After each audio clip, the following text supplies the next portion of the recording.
In this video, I will go over what a domain is and will show you how to create a subdomain within your cPanel. But first, let's tackle the question of what a domain is.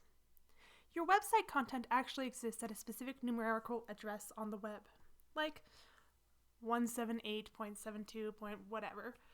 It is really the street address of your domain, but people would never remember that, so there is a system of domain names that direct visitors to that address. This is the primary or root domain of your site. This is a domain you created when you logged into BuzzCreate for the first time.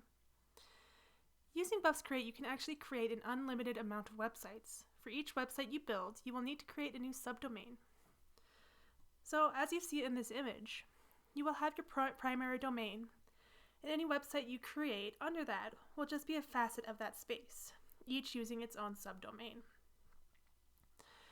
You might have a personal website, you might have a blog, or possibly an art portfolio. You might choose to create a professional portfolio, or a combination of any of these websites. But again, each website will be hosted on a subdomain off of your primary one. Here is another image where you can imagine your primary domain as a house, and each subdomain as a room within that house, all serving different functions. With BuzzCreate, you can create numerous subdomains. Each may have a different application installed. A blog might use WordPress and look like this. Photos might use Koken or Omeka. A wiki might use MediaWiki or DocuWiki. A subdomain is going to appear, that word, before your root domain and direct you to a different website. So now that you know what a subdomain is, I want to quickly show you how to create one within your cPanel. When you first log into BuzzCreate, you will be directed to your cPanel. From here, scroll down to the domains box, looks like this, and go ahead and click on subdomain.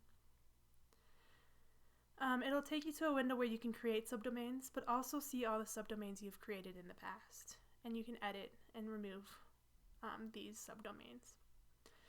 For whatever subdomain you're using, you'll go ahead and choose a word, something descriptive maybe. So you could say photography, maybe templates, blog, whatever it is. I'm going to go ahead and do training. And I'm going to choose the domain I want it to live off of. Most people would choose their primary domain, so that smyers.buzzcreate.net is mine. But you can choose a subdomain you've already created, thus making it a subdomain on a subdomain. That gets long, so I recommend not doing that. You'll see this document root just automatically creates. And just hit create, and you're done. Sometimes it takes a little minute, but it will load. You can view that in your list now. So here we see training.smyers.buzzcreate. From here, you will need to install an application and link your subdomain to it. For help on how to complete that process, please view the video linked in the description on how to install an application on your cPanel. If you have any questions on subdomains and how to create them, feel free to email us at bcsupport@colorado.edu. You'll find that email linked in our description.